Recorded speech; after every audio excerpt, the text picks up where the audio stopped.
What I'd like to do now is introduce Jon Foley. Jon has been on our board for probably 5 years, and he is from the Institute on the Environment, which was a new institute that was set up 5 years ago. So we've got a lot in common. He is an Aldo Leopold Leadership Fellow. He holds many awards. He has been very inventive in talking to a lot of corporations, businesses, and getting them interested in sustainability. His research is at a global scale. And if you Twitter, you may know him by Global Ecology Guy. So a lot of you Twitter people may be here to see Jon. Jon, welcome. Thanks.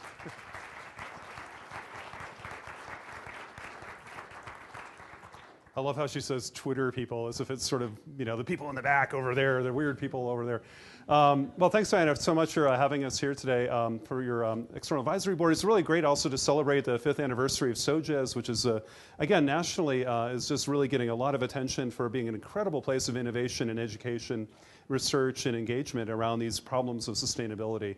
So it's just so exciting to be here at CSU, where so much exciting work is happening in this area. Diana asked me to kind of give a little bit of a kind of a kickoff talk to maybe shake things up a little bit about how we think about sustainability, and to have a great panel afterwards of colleagues to kind of kick this idea around with the audience later.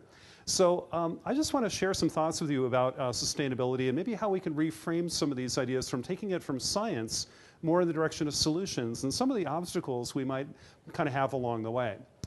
Well, one of the things that's so important first about sustainability is to really step back and think about the moment in which we live. Human history, our existence on this planet, can go back, 10 to 12,000 years since we invented agriculture in our first cities, or a couple 100,000 years of hominid evolution, or millions of years before that, or whatever you want to call it. Humans have been on this planet a really long time. And for almost all of that time, one fact was undoubtedly true. We were small, and the Earth was essentially infinite. We always had places to go. We could expand. We could get more resources. We could put our waste away somewhere. But all of that changed very, very recently, where we suddenly got very, very big, and the planet now looks incredibly small. Well, why did that happen? Well, it happened for two very, very basic reasons. One, of course, is our numbers went up explosively, our population. We were at the hundreds of millions for a very long period of time, only reaching the first billion in the late 18th century. By the end of World War II, we topped out over 2 billion. Then we rocketed to 7, where we are today. And we're heading towards maybe 9 to 10 before we demographically come back into equilibrium. That's a huge explosion of our species in a very short amount of time. And that is, of course, part of the reason we're in this predicament today. Another reason, of course, is our use of resources and our technology and kind of dominance on the planet. This is a picture of what Earth looks like at night from outer space using satellite imagery. And what you notice, there are no lines on this map. There's no names of anything here. But you can make out India and China and Japan and South Korea. You can't make out North Korea over here. Well, that's Kim's house, that one little light on over there. Okay, don't make fun of guys with nuclear weapons. Actually, bad idea. But we have this, great number of people that's getting bigger. We have more and more technology and more consumption of resources. And I think it's really important to reflect on the fact that this happened all very, very quickly. For instance, if we just look back over the last 50 years, just during a 50-year period, during the lifetime of many of us in this room, what we find is that the population of the world more than doubled in that 50 years. Our economy grew over 7-fold, adjusted for inflation and purchasing parity and all that, during the same time. Twice as many people doing 7 times more stuff, requiring 3 times more food, 3 times more water, 4 times more fossil fuels. That's an incredible moment in history to be talking about. In fact, that 50 years changed more not only than any period in history, it changed more than all of human history combined. It's basically the inflection point of our existence on this planet. Happened under our watch. And everything changed. Even the way we changed all of a sudden. So that's the crisis we're living through right now. That's the problem of sustainability. How do you live through that moment and still succeed? It's easy to live on a planet where resources are infinite. It's a lot harder when you suddenly run up to some of their key limits. So what are some of these limits we're talking about today? Well, basically, we have to first ask, how are we doing as a species generally? I think it's important to point out that in a lot of ways, as environmental folks, how many of you would say you're kind of identified with environmental issues, right? Okay, but, oh wow, about 2/3, yeah, okay. You, like me, don't get invited to parties very much, right? Or not more than once, because we tend to focus on this is what's going wrong, this species is going away, or the ice sheets are melting, Nobody wants to hear from us. But we sometimes, if you want to get invited to parties more, the trick is to remind people, actually, a lot of things are getting better. Actually, the human condition is definitely better than it's been in any previous generation. Far from perfect, but more people live a safe, long, healthy, educated life than any time in history before us. On the local conditions, in at least rich countries, the environment has gotten a lot better. So things are some ways much better than before. But, and this is where we get kicked out of the party usually, that's not true when you think about global environmental conditions. In fact, we're in many ways running out of planet. And what do we mean by that, running out of planet? We still have one planet, we've always had one planet. What do we mean by that? What I mean is that we're bumping into major kind of planetary scale resources that are really hard to invent our way out of. It's not just substituting one thing for the other and that the markets and technology will fix this somehow. It's very hard to imagine that when you're talking about basic fundamental resources like land, for example. This is a picture of a rainforest in Brazil in the state of Pará, near the city of Belém, near the mouth of the Amazon. That's being burned down here, and it's actually going to be used for grazing cattle a little bit later, maybe 1 or 2 head of cattle, and that whole area of forest we just watched being burned down. Really an incredible kind of destruction of nature for very little human benefit. We can step back and look at maybe other parts of the Amazon. Thomas Lovejoy will tell more about this, I'm sure, in the panel. This is now in Bolivia, looking at a lone rancher out here in kind of the rainforest in the 1970s in the rainforest, and come back here to the same place in 2003 and see this massive modification of the landscape, a tremendous change. Where almost all of this looks a lot like Iowa, because most of these fields are soybean fields, growing soybeans being shipped half a world away to China, mainly to be fed to pigs, to be turned into pork, to be fed to newly affluent urban middle-class people in the Chinese cities. So we see a world that's getting more and more interconnected, where economic development in one place can change resources in another. We're really making the world very small all of a sudden. In fact, the world's getting so small, our land resource base is nearly exhausted in terms of what we could do with agriculture. This is the footprint of our food on planet Earth right now. The green areas are the areas used to grow crops. The brown areas are the areas we use mainly to graze animals. Those two now are the largest ecosystems on Earth, pasture and cropland. Forest is a distant third when you look at this. These are extraordinary modifications of the landscape. And then you ask, well, what are we going to do to feed 9 billion people and grow more food? Are we going to the deserts, the tundra and the boreal forest, or the remaining tropical forest? Because that's basically what's left. All of the easy-to-use arable farmland in the world is already being used. So we're up against a pretty tough limit there. Do we trade off a rainforest for food, or do we not? That's the choice we're going to be looking at. It's extraordinary. 40 to 35% or so of all the land on Earth is used right now, and almost all of that is for one thing, agriculture. Cities are less than 1% of the Earth's land surface by comparison. So we have a huge amount of land being used already. Similarly for water, this is a picture flying into Phoenix, looking outside the airplane window. This is, I'm from Minnesota right now, so we actually rely on this kind of thing to give us fruits and vegetables in the wintertime. Probably you do here in Fort Collins as well. This water actually comes from, nearby here. This is the Colorado River that's actually being used to irrigate the desert. And as you all know, the Colorado actually doesn't even make it to the oceans most years because we've literally consumed most of that river. That's not unique to the United States. This happens all over the world where massive water withdrawals are exhausting major water resources, like the Aral Sea in Central Asia, where this inland sea, if you will, is only fed by snowmelt from two rivers that are coming in here from the east. When the Soviets dammed up those rivers to irrigate the Kazakh desert starting in the 60s and 70s, basically they turned off the water supplies, so this great inland sea then became a giant inland desert. And at least where I live, if you really want to hit home with somebody from Minnesota, you just tell them, isn't your cabin right there? And the lake just moved 300 miles away. They get really upset about that in Minnesota. So that's a big deal. We are using a huge amount of water, whether it's here in the Aral Sea, the Agabuela Aquifer, the Colorado River, Lake Chad, you name it. We're using an awful lot of water. In fact, some folks would argue we're using about half of the renewable, maybe available part of the hydrologic cycle that we could be using. And in some places, we're just simply using more than is available, like here. And again, interestingly, most of that is for food. About 70 or 90%, depending how you do the arithmetic, globally, probably not in Colorado, of water use is to grow food. Second would be in industry, especially energy. And then a distant but very important third is domestic consumption. So we're using up a lot of our planet's land, in many places a lot of our water supply, at least what we could do sustainably. And of course, we all know that we're doing things to the atmosphere. In fact, we're kind of running out of atmosphere. The good news here is we're not running out of air to breathe, but the problem is we've been using the atmosphere as a very convenient dump to dump things like carbon dioxide and methane, nitrous oxide, and other greenhouse gases. And I don't want to dwell on that here, but we've been doing that for a long time, transforming our climate system, building up these greenhouse gases, changing the chemistry and the physics of our atmosphere.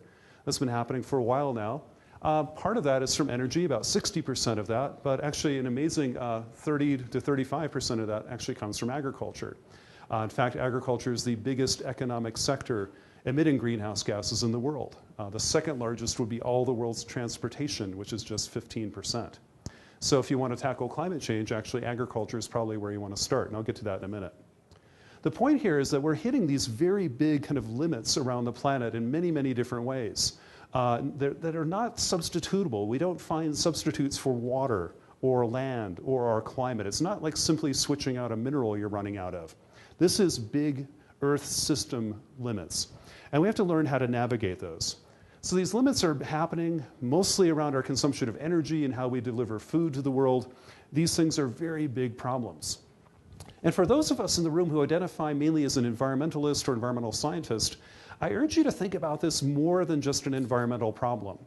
If we lead with, well, partly it's a communication thing. Don't do that. Because there are 3% of Americans who might identify as an environmentalist. What about the other 97%? This isn't an environmental problem. It's a civilization problem. As if, do you get to keep one? Okay? A civilization that's supposed to endure will have to figure out how to grow its food, how to get its energy and its water and good lives for everybody without compromising the planet that they depend on. So this is an environmental problem. It touches health, it touches security, it touches our economy, it touches everything that we do, not just our old definitions of what the environment means. It's ubiquitous. It's all about what we do. So I urge people to frame these issues in terms that others can hear and really touch everybody's lives, not just the environmentalist, because I think that's a path that won't succeed. So what do we have to work with? Well, what we have to work with is some good news. We do know more about what's happening to the planet than any generation before us. In fact, every year we're learning more than centuries of science in the past learned. It's a very exciting time to be learning about the environment. Many of you are students here studying environmental science and engineering and policy. You're learning more than entire generations could do in the past in just your one degree. That's extraordinary. That's great. The problem is we have incredibly broken models of governance and decision-making around the world. We can't even keep a government open in this country. And try to get 193 other countries to agree to things is like Syria. We can't even agree to tell a country not to kill its own citizens. Honestly, do we think that's a good model of governance? So we know a lot, but our ability to govern the world is really broken and completely inadequate. So here we are. We know a lot, but we can't act, or we don't act. And that's really the crux of the problem, isn't it? We can know all there is about global environmental change, but how do we solve the problem? Well, I think we have to move forward in some new ways. Maybe we need to challenge our assumptions and try a few new things and see if they work, because what we've been doing lately doesn't seem to be working all that well. So the first thing I think we ought to do is figure out how to stop doing what's not working. That old expression, if you want to get out of a hole, the first thing you do is stop digging. Well, that might be a good thing for us to learn. And a lot of organizations talk about what they call kind of a theory of change. It's kind of a buzzword among foundations and NGOs right now. But a theory of change basically goes back to Gandhi's old quote, be the change you want to see in the world. So it's like when you ask yourself, what do I want to see happen? And what's your theory about how that change happens?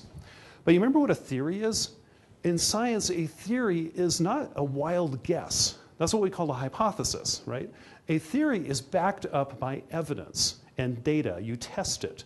And if you have data to the contrary, you throw out the theory. It's no longer good, and you tear it apart, throw it away, and you start up with a new hypothesis and keep testing that.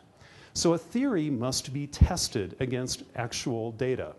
So let's test some of our very dear theories of change, ones we hold very dear, and they're hard to test. But let's test a few. And this is going to make me very unpopular for a few minutes. Hopefully that's all, but we'll see. I'll buy you a drink later if you want to talk about that later.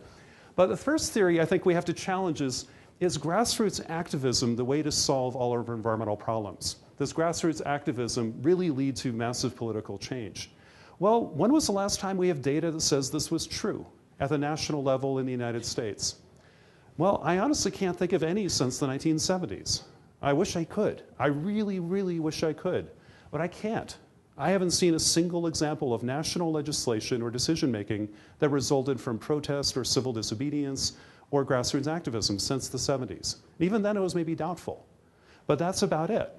So does it mean we abandon it? No, absolutely not. But just to recognize this may be facing some uphill battles, and it may not always be the best and only tactic. I don't think we should give it up, but we need to be aware of its limitations. Similarly, we could become real wonky here and say, well, what we really need to do is do international negotiations, let the UN figure it all out. Well, when's the last time that worked with anything? Well, a little more recently. That might be the Montreal Protocols for ozone. Under certain circumstances, the world can agree to things. That's good. Hopefully this is better. But again, I think we have to be cautious here and learn the lesson that, hey, just waiting for the UN to solve all of our problems may not be the only place to be putting your bets. Because these current models of governance are pretty inadequate, even about don't kill each other. We can't even seem to govern that, let alone complex things about like fisheries and climate change, issues that are actually very complex politically and economically. So I'm a little bit worried about that.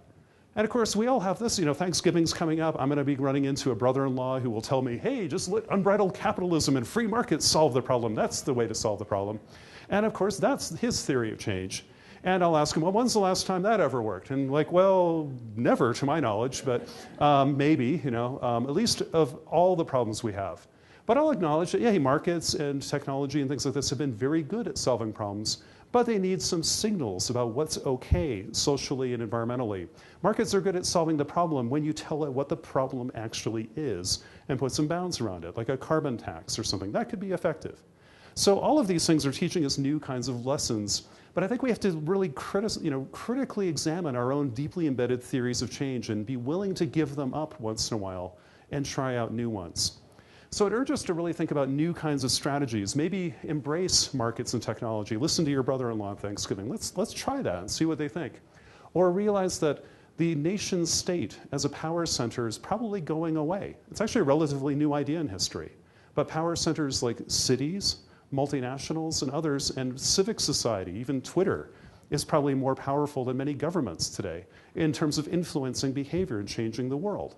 So do we want to move from the Washington worldview to a different worldview in terms of where power actually resides in the political economy?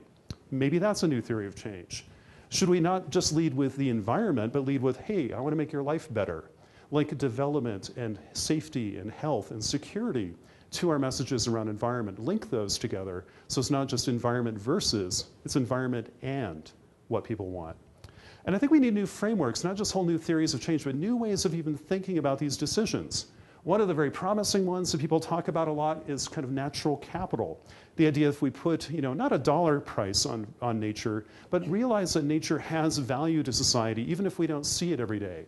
Whether it's the wetlands that buffer our floods or the pollinating insects and all those kinds of things, the idea of seeing that there are capital assets in nature that we should be taking, some care of is a very, very important idea. The problem with it is policymakers still have no price on these things. So corporations, chief financial officers, I actually have talked to a lot of CFOs. They tell me, hey, if I just started using a phantom price for biodiversity and carbon, I love the idea, but if I did this, I would be first fired and secondly, probably go to jail because I'd be lying to the Securities and Exchange Commission. I can't do that. So until policymakers really do set up these markets, this is of limited applicability, but it's a great idea. It's putting the equation kind of where you need to go. But is it all done yet? No. We have a lot of work to do here. Another angle I've been putting a lot of time into is really helping people understand risk related to environment. Corporations, they don't exist to make money, they exist to continue to exist. That's what corporations are. They're legal entities that are supposed to survive over time. They're very risk averse. So are militaries, so are governments. Most of our decision makers are very risk averse. And if you point out to them changing the environment in ways we don't understand and can't manage poses risk to you, to your reputation, to your future regulation, to your assets, your operations, even your existence. Talk to BP sometime about this. These are huge levers to change behavior, and so I think framing these things to managing and avoiding risk is really crucial. Finally, I think we need to learn how to get very effective at scale. One of the things we sometimes do in environmental issues is focus on a kind of a nice symbolic issue that we can get our heads around, but it doesn't scale to the size of the big problem, the whole globe. But Archimedes taught us something once. He taught us, the old Greek physicist, he once wrote, "Give me a lever and a place to stand and I can change the world." I mean, he was talking about physics, but I'm talking about power. The idea, if you take small actions, positioned in the right place with great leverage, you can change things. For example, on climate change, how do we find planet levers? How do we move the world on issues like climate change or food security? Well, they're there. There are planet levers to be found. Normally, we attack the climate problem here. This is a horrible graph, but it shows different economic sectors on the left and greenhouse gases they emit on the right. So here's all the energy stuff up here, and we can zoom in. And that's about 60% of the problem. The problem is you're talking to 7 billion people who do a lot of stuff powered mainly by fossil fuels. Renewables are not up yet to the scale of that problem. They will be, but they're not right now. And you're countering huge entrenched political power here. This is incredibly tough. But what if you zoom in over here and look at the other emissions, the ones we don't talk about much, like methane from agriculture, N2O, CO2 from deforestation. These are in much smaller parts of the economy, much more tightly focused, and have fewer obstacles to change. In fact, there are a lot of benefits to reducing these things. And if you focus on this is about a third of the problem, and this is much more than any politician's ever been able to do. And you could do this with about 2 or 3 countries in 1 or 2 economic sectors, maybe dealing with 2 or 3 commodities. This is a much simpler problem than dealing with the entire global energy economy, and has almost similar magnitude impacts. So this is a planet lever. This is a place you can get some real traction very quickly.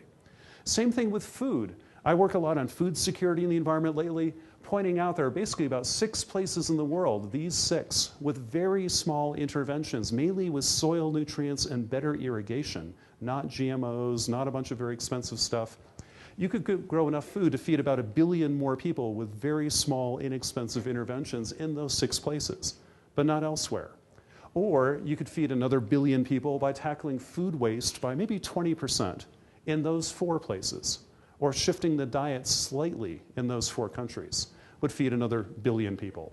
So these are planet levers. They're places where relatively small interventions focused in one place can have a big impact. Another, deforestation. Historically, 2 countries, Brazil and Indonesia, have accounted for about half of the world's deforestation during the last decade or so, for only about 4 commodities: beef and soybeans in Brazil, palm oil and timber in Indonesia. And Brazil has tackled this problem, and there's been a massive reduction in deforestation in the last couple of years. Now we need to focus here. What Brazil did with their deforestation rates was more than taking every car off the road in the United States. They did it in 3 years.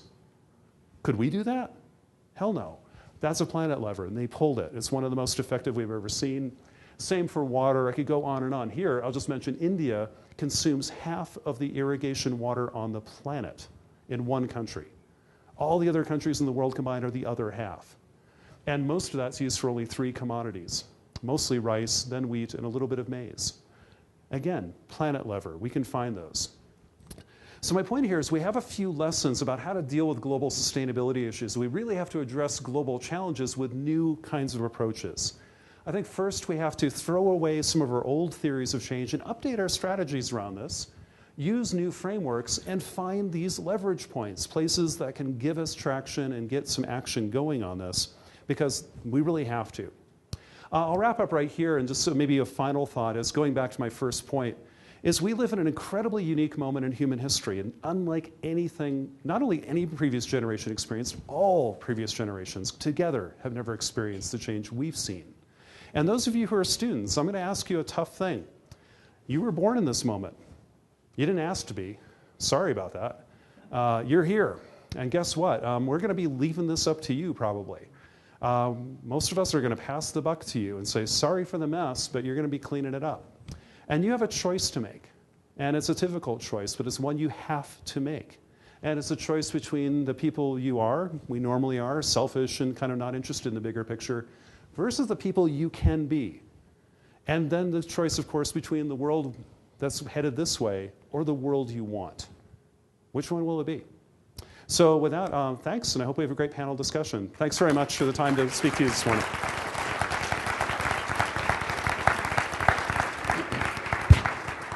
Thanks, John. John will take a few questions while I'd like the panel to come up and come up the stairs over here. We'll get started. I'm going to open the floor for just a couple of questions until they get seated wherever their signs are. Any questions real quick for John? Right here? Yeah. Oh, you're picking people when you do that? Yeah. We're going to use a microphone here. We'll just take 2 questions and then we'll start with the panel because I want them to have some time. Thank you for that global picture, the planetary scale picture. Quick question, or just one word, diet. Can you expand on that? It was one on diet? On diet. Yeah. You said that Okay. I just wrote a little piece about this today, in fact. You know that narrative that tells everybody that we're going to have to double the world's food supply between now and 2050? Most of that's not due to population growth. Most of that's due to diet. About 2/3 of the future food demand on this planet will be because there are 3 to 4 billion people in the world who are getting richer. In fact, do you realize about 85% of the world's consumption will be coming from so-called developing countries by 2050? The world's economy is shifting dramatically, and it's doing so expressed through diet. So those of us who are already in rich countries like the United States, European countries, and so on, our diets are completely unsustainable and pretty abysmal in many ways. So we have to fix what we're doing, of course, I think, to really think about, is it really sustainable for 7 billion people to eat like we do? A lot of that's tied up into meat and dairy production kinds of systems, and we all know about that. But also to be thinking, well, how will China go? What will India do? What about Vietnam? What about Thailand, Russia, Brazil? What diets will they emulate as they get very rich very quickly? And so I think we have those 2 levers in diet, and that's a huge untapped opportunity, is to think a little bit I'm not saying everybody should become vegan overnight or any of that. Man, I'm never going to do that. But can we think a little bit about diets, and especially food waste? I think everybody could. I've never met anybody from the pro-food waste lobbyist group. Have you? I've never met that guy. So, can we do stuff about food waste? Nobody wants to throw food away, hopefully. Can we figure that out when 40% of all the food grown in the world is wasted? That's crazy. That's a huge opportunity, too. So what can we do there? That's what I'm talking about a little bit. Okay. I'm going to take the chair's prerogative, and you have to hold your question. Okay. And I want to introduce the panel. I want to thank Jon Foley again, who's the director of the Institute on the Environment at the University of Minnesota, for excellent talk, very thought-provoking. I want to introduce Osvaldo Sala, he knows a lot about CSU, having been here for some time. He's a Wrigley professor at the School of Sustainability at Arizona State University. Tom Lovejoy, who's a Heinz Biodiversity Chair from Washington, D.C., whose research has been on conservation, particularly in the Amazon. Kim Jordan, who's co-founder and CEO of New Belgium Brewery, who is well known for having a workforce that is very interested in sustainability, a really vibrant workforce. Maggie Fox, who is the president and CEO of the Climate Reality Project, which has educated a lot of people around the world on the real facts about climate change and what is happening to us. She's also been with the Sierra Club as a president with that. So with that, what I'm going to do is I'm going to let John shut up, and I'm going to start with Maggie, if you don't mind. And we're going to have just like 2 minutes for each one of them to kind of make a statement. Then we're going to throw it out for questions. Okay, Maggie, thanks. Well, hi, everybody. I'm sorry I'm just a few minutes late, but I caught enough of John's remarks that I will just riff, if you don't mind. I rarely go into an institution, academic or otherwise, in which I agree with a great deal of what someone says. So We shall be friends forever. That'll take care of that. After the legislation ended in 2010 in the United States, or the opportunity, I stood in front of a room of this size full of funders, environmental funders and climate funders from not just the United States but around the world, and I had two messages, both of which were entirely unpopular. One was we haven't really owned the significance, the size, the breadth, and the magnitude of this challenge, because nothing we've done to date as a community, either in the United States or around the world, none of our strategies have matched the challenge. And let's get real here and just stand silently for some period of time until we have the ability to really look at the scope of this, because we won't do things the same way. And the second was there was a lot of conversation at that time about how much money had been spent. And I laughed because they were talking about having spent $100 to $200 million over the course of several years. The advertising budget for one fossil fuel company for one sequence of advertising on national television in the United States alone exceeds $300 to $400 million a month. So that puts it into some perspective. The work that I do is largely aligned, I hope, with a lot of the way Jon articulated it. We have pursued a lot of wonderful grassroots strategies over many years in the environmental movement. That's where I come from. This isn't an environmental problem, and the work that we've been focused on the last 3 years. Something happened. Did I turn it off inadvertently? Over the last 3 years, it died.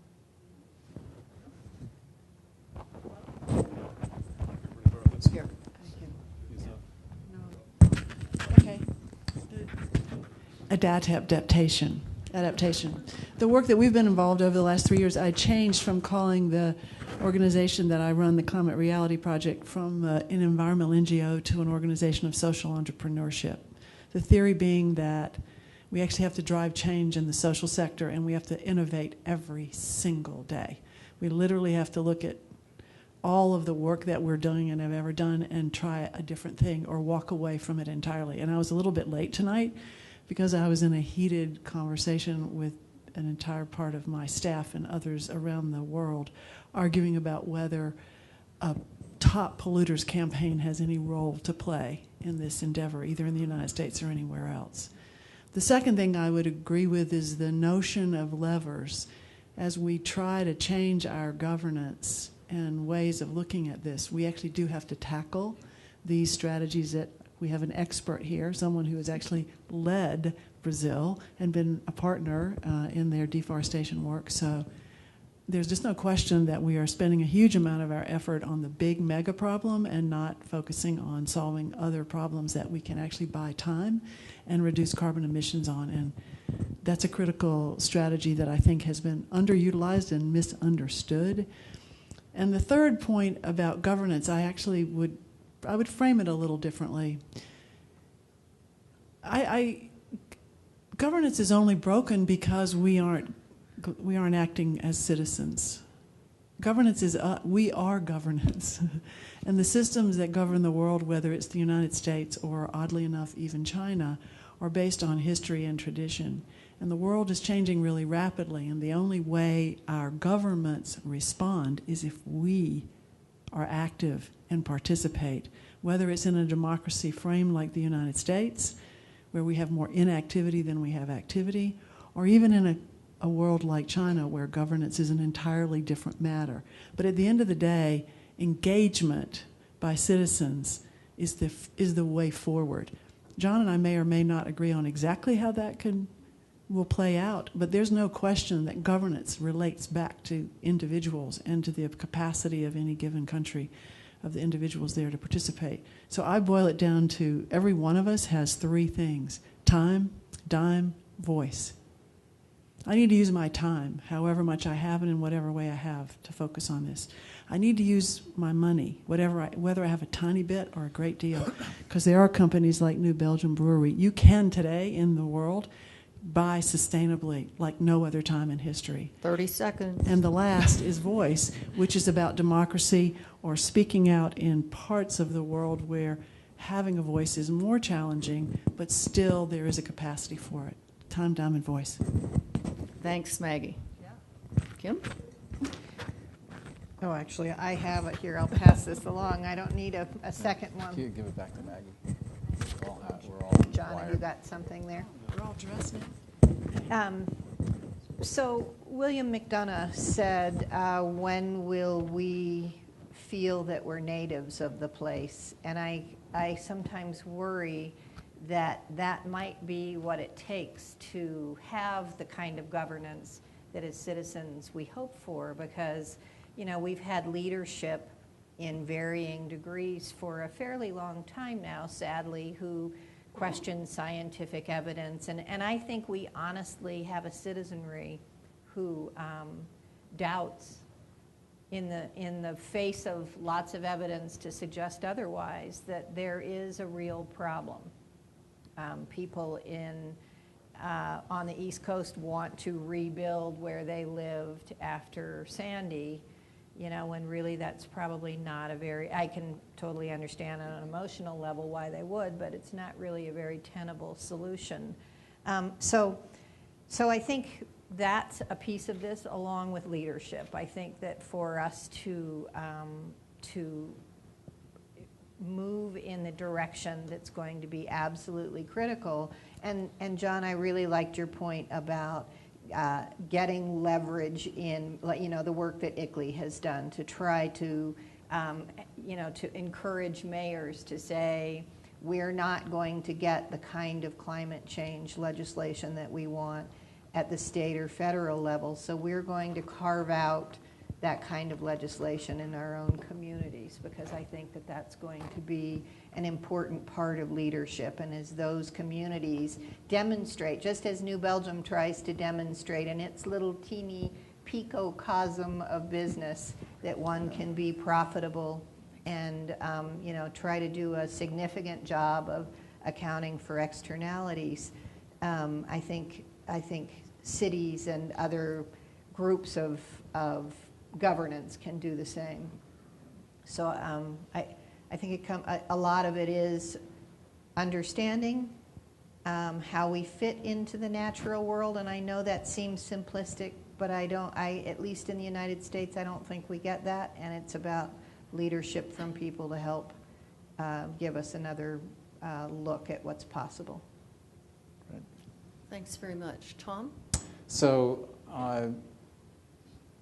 I love listening to Jon because he touches on the big picture, the scale, the urgency, but also includes the role that the individual can make. And I really think this whole challenge is riddled with opportunity. Opportunities to be creative about solutions to this challenge. And as he points out, there's some parts of this which are easier to work on than others. And as I listen to it, a big piece of it is all about biology, how biology works in the carbon cycle of the planet, and how ecosystem restoration can pull CO2 back out of the atmosphere, how we can practice agriculture in ways that are much more sustainable, and that even goes to diet, where we today eat a diet which is actually quite over the top compared to the diet that previous generations ate during the Second World War or during the Depression. So I find it a really rich combination and actually a very encouraging and positive one. Thanks very much. Osvaldo. Jon, thank you. Your talk was very nice, very inspiring.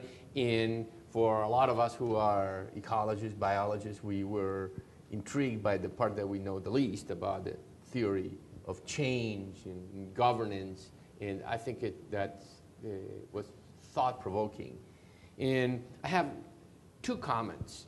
One is that your planetary levers are related with these issues of governance. And I would suggest that there's governance at different scales. There's global governance, there's regional governance, there's local governance. And there's one kind of governance for different problems. And I would go a little bit further and suggest that we scientists misled society by focusing on climate change. We scientists have put an enormous emphasis on climate change, and that is perhaps the most difficult problem that we can tackle from the governance point of view. Humans never have been able to manage the planet.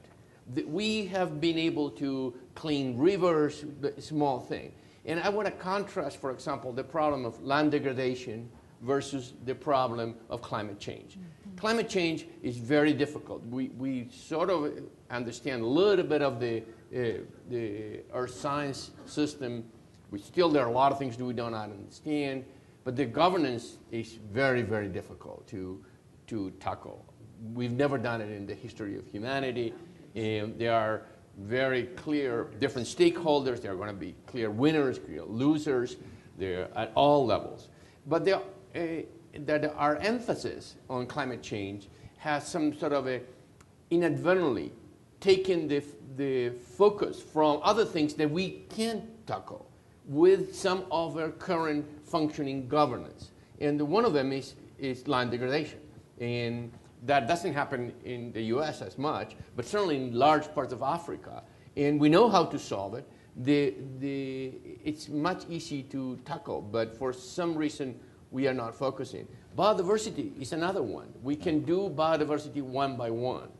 We cannot do climate change because the carbon dioxide that is emitted by the Chinese buying so many automobiles has the same effect on our climate than what the people driving in LA or our neighbors in Greeley. So that is truly a global problem. Biodiversity is not. Land degradation is not.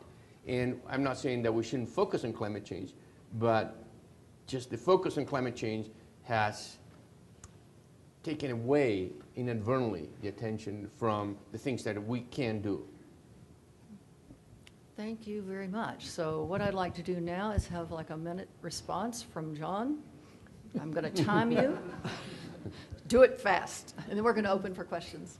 Well, I think the common thread of what people are saying here is that there are different kind of ways to solve problems that really help you focusing on the scale of the problem, whether local and regional solutions are easier to do now than global. Start there. And there are different kind of power brokers in the world where decisions can be made. And our failure at global governance doesn't mean we can't solve big problems. We have a joke in my institutes that if you really want to change the world, go to the Fortune 500, the Chinese, and the Pentagon, and maybe the world's cities, because they can still govern themselves and make decisions. So go find them. And maybe that's what we're trying to say. That's a little flippant, but I think it's the shifting power dynamics are just as important as the changes in our environment, and we have to solve both of those problems together and kind of figure out how to do it. I think that's maybe the common thread of what I heard here today. Okay. With that, you know that it's going to be a really dynamic board meeting the next day or so, so I'm looking forward to that. But I want to give you all a chance to ask some questions, and I know there's a microphone floating around here, and I would ask that, oh, you don't have a microphone. We don't have a microphone.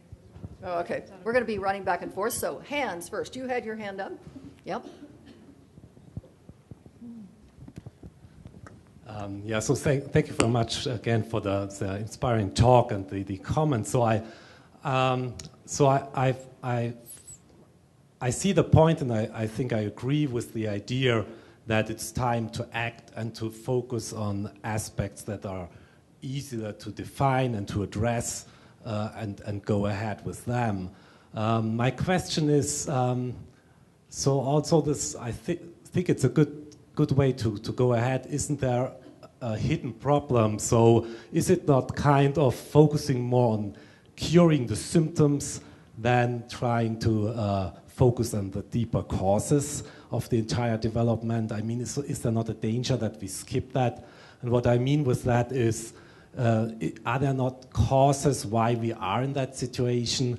And one of the causes might be that our very focus on the idea that science and technology will solve all our problems and we can control nature and the world. So this control paradigm, is that not the same with, and therefore the climate change is a good example. It demonstrates that we still too much focus on that by science and technology we can control everything and fix everything. So the question then is, do we not also need kind of a sustainability science or sustainability research which is more critical about all these abilities? And is not the more fundamental change we are looking for a change in lifestyle and the very self-identity of us as not being autonomous rational beings controlling the world and future nature, but more seeing us as relational, fundamentally dependent beings? Okay, so who do you want to address that to? Yeah. Okay.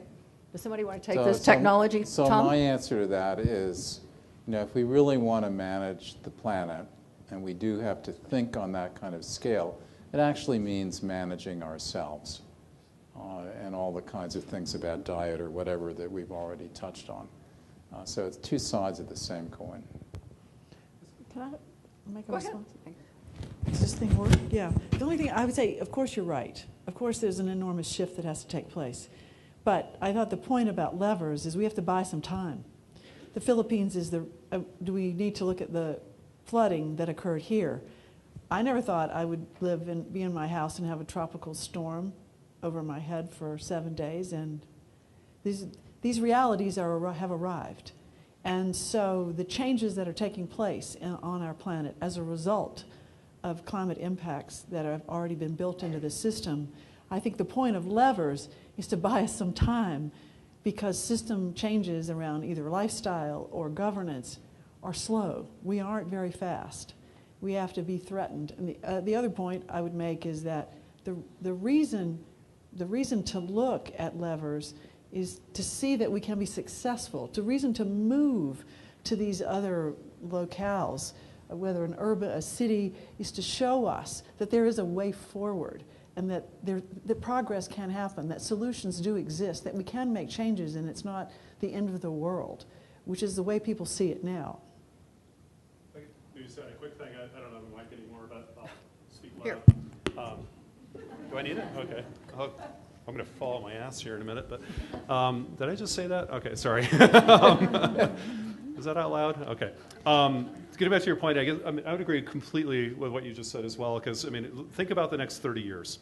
We have 30 years of climate change. Part of that is already burned into the physics of the planet. Part of it's not. We have 2 billion more people arriving before we stabilize population, maybe. We also have the largest explosion of wealth in human history happening in 30 years. And we have to move these levers really fast. And so I would say, yeah, I agree with you, but right now, maybe we can focus on markets, governance, and technology. Probably markets and technology first, and then governance. Changing human nature. Well, I might leave that to some of the younger people in the audience. It's going to take a while. I agree, but I think we are in triage. First, you stop the bleeding.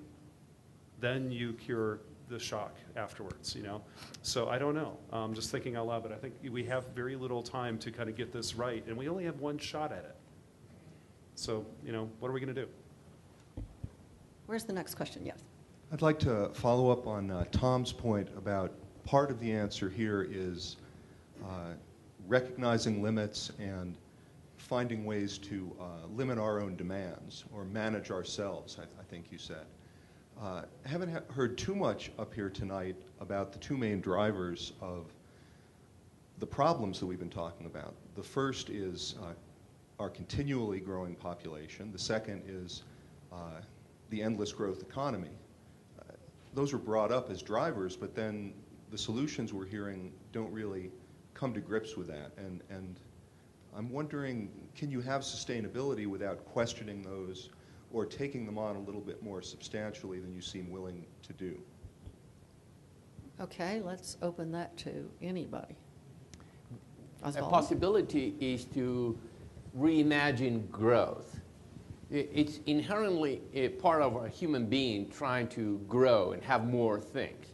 But it is quite different if you're goal is to own a Hummer than if to own a Rolex. Both cost about the same amount of money and give the same amount of status. But the amount of stuff that you need to build a Hummer and the amount of stuff that the Hummer needs to run is quite different than a Rolex. So if we can somehow modify society so everybody aspire to own a Rolex instead of a Hummer, we may be able to buy some time. So there are some things you can do. If the status is Maybe given it's by art, Hummers, not even a Rolex. Yeah, What? there you go. Maybe it's art, not even a Rolex. yeah, that could be, yeah. Or a day Yeah, off. or a day off. That'd be Yeah. nice. Okay, this is deteriorating So here. actually, you know, in biological systems, there are two forms of growth. The normal form of growth is where the organism just eats more and more and gets larger and larger, something I struggle with on a daily basis. But it's, you know, like an alligator. It gets larger in its entire lifespan. The second form of growth is very different, has a technical term, it's called growth by intussusception. But basically what happens is the organism does not get larger, it does not consume more, it becomes more complex, like when a caterpillar turns into a butterfly. And surely there are some parallels to that in economic growth, which another way of looking at it is there's a gradient in economic growth from very high material-intensive economic growth, i.e. the Hummer, to one which is much, much lower. It's never zero, but service industries and the like are like that. And so I think we need to be reimagining sort of economic growth in ways that move towards that end of the gradient. Kim, did you have a comment? No. Yep.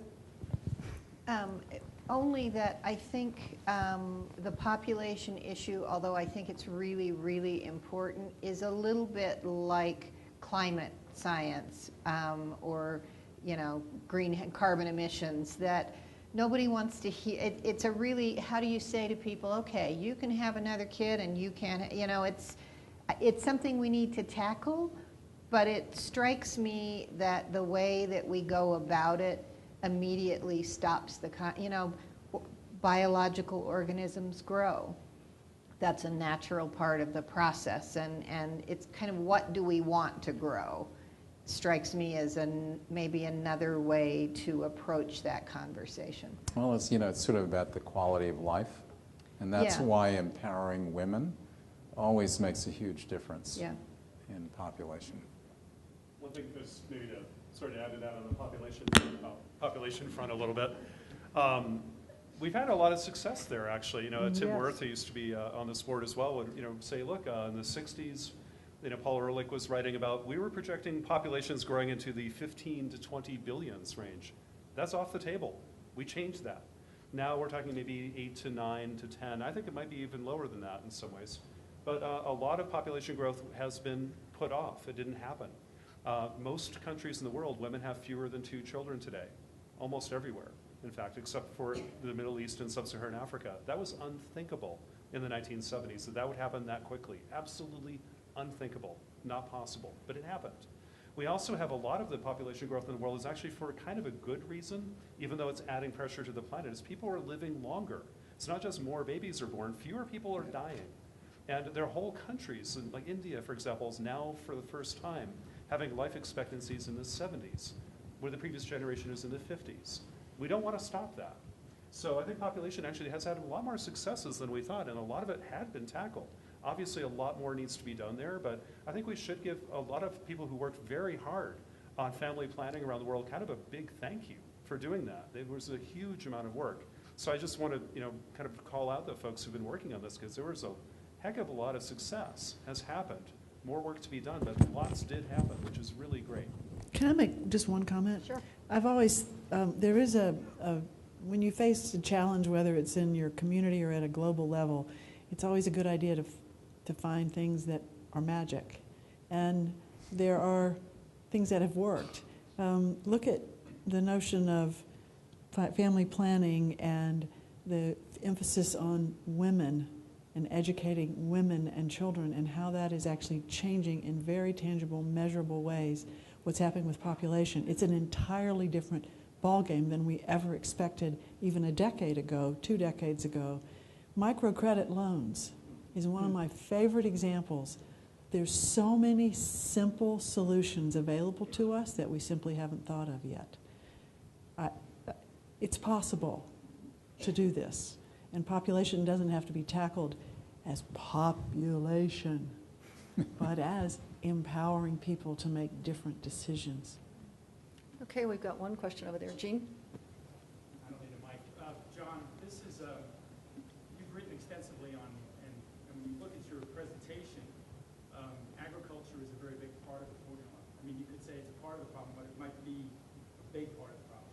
Okay. And I'd maybe like to hear some of your suggestions about how modern agriculture can transform to sort of, you know, have some solutions to this. So anything that you teach your students, or, you know, we have an issue here at CSU with the students that are in conventional ag versus the ones in organic ag, and that's a good example where you have polarization within the agricultural community. So do you have any comments about that? My God, you just gave me a big soapbox to stand on.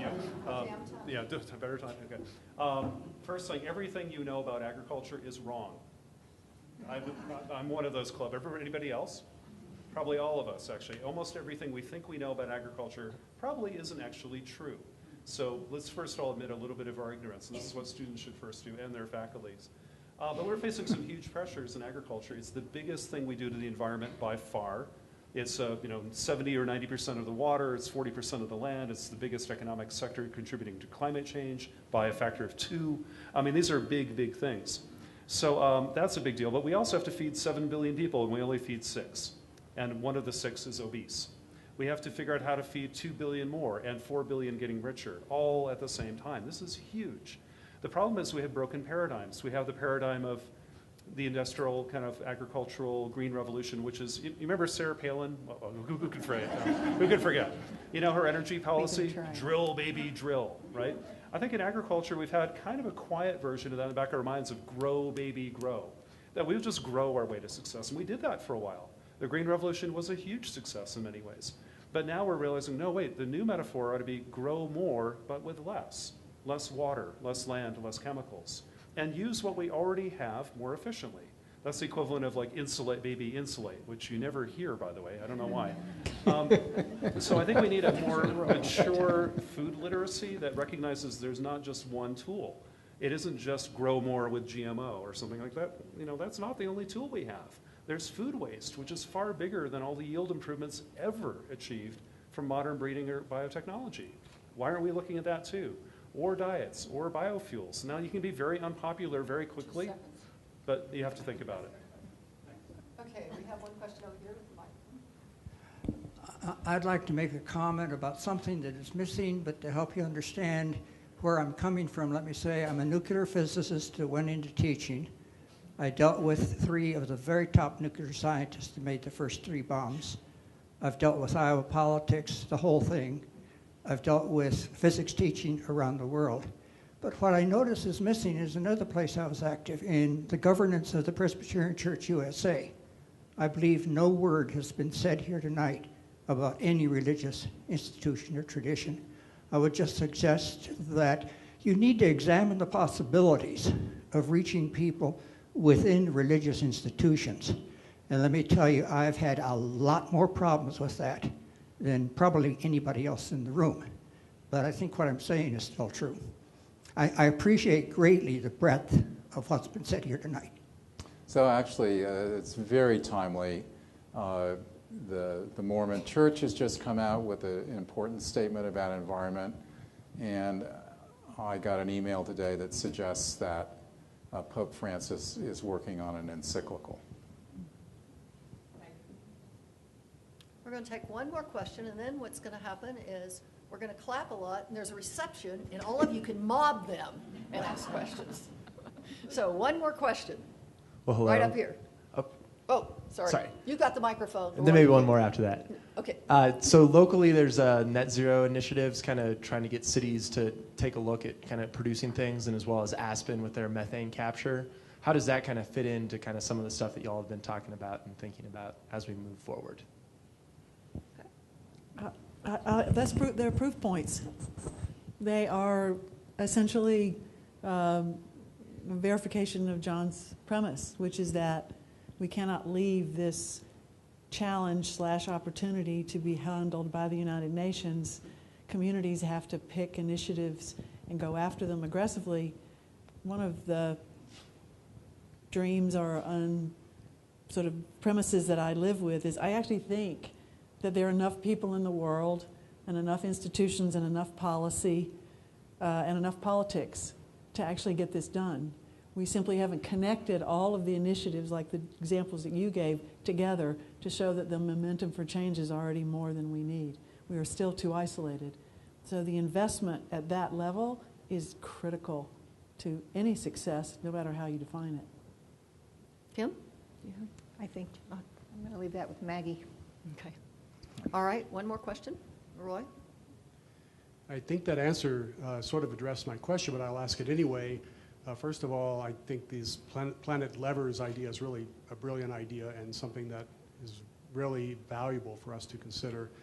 What I'm wondering is, how do you see a governance, what do you see in the evolution of a governance structure that can address that, 60% or more of the, they can actually address climate change. That's the big, that's the gorilla in the room. We can do these, planetary levers and reduce that incrementally, buy some time, but ultimately it seems like our governance system is broken. Johan Rockström would argue, I guess, that we need to have some global, governance structure, which seems unlikely, and it was stated earlier that, grassroots approach is not adequate. So what's the evolution of an effective governance structure that you see that might connect, cities in China and corporations together or whatever? I'm curious, sort of, where do we need to be in 20 years in terms of evolving governance that can address these global problems, because it seems like we're not able to do that now. So I sort of sense there's already a mosaic of governance that's growing, which is not global governance, but moves us seriously in the right direction. And it's some of the urban things, it's some of the major corporate leadership, regional things. And at a certain point, I think there will be a lot of following of the leadership of the places that start that. So like a country that effectively shows how you can actually put in a carbon tax without increasing the tax burden, but actually just uses the resources more efficiently. Other comments? I'll just add to that. I love that patchwork mosaic kind of approach. That's where we are realistically. I wish it was easier and there was sort of a grand solution. If anybody thinks of one, there's a Nobel Prize waiting for you in Stockholm, maybe two. But I think it's going to be things like certifications and standards and international agreements in the corporate sector. Certifying that palm oil didn't deforest Indonesia, that you can still buy it, like we saw in the Amazon around soybeans and beef, for example. Or cities taking, Bloomberg did a lot on climate change, arguably more than our national leadership in some ways. Although the US has actually dropped our emissions every year for the last, almost 8 years, which is kind of astonishing. So has Brazil. So there are things happening. There is leadership out there. You think you just have to hunt for it, look for it, cheer it on, and emulate it as fast as possible.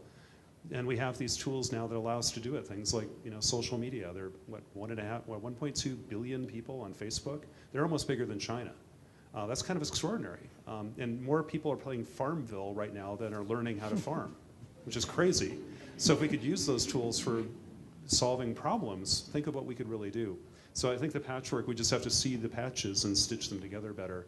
Maybe that's the race we're in right now. I don't know. My conclusion my answer for Roy is that there's not a silver bullet. We're not going to have one governance, but things have changed. The traditional governments are becoming less powerful, and they are the local government, they have the corporations, they have different groups of farmers, and we need to understand them all, but it's not going to be just one single, that's my impression, but I'm not a political scientist. So silver buckshot, in other words. Yeah. So the one thing that Jon said was that this generation that is inheriting climate change challenged world also inherits the right and the ability to change the governance structures to take on this opportunity and challenge. So it can be seen as an impossible task, or remember, those of us who are not 19 or 20 or 22 anymore, everything is possible. And that is why the emphasis on moving this generation to leadership is so critical, because those years when we are invincible, then we take on impossible tasks and we change. And that's exactly what this moment presents us with, an extraordinary opportunity, because it will require governance structures. But I would totally agree there's not a single way to do it, because there's not a single way to do anything in the world, thank goodness. Okay, according to my plastic watch that I've had for 15 years, we're going to stop. I don't have a Rolex, and we don't have a Hummer here, but I hope this conversation that we've had here with Jon Foley's talk has stimulated you all to think about new ways to think about these issues that we're facing in the future. And I think you'll enjoy talking to these guys over our reception outside. Let's give them a big round of applause and thank you.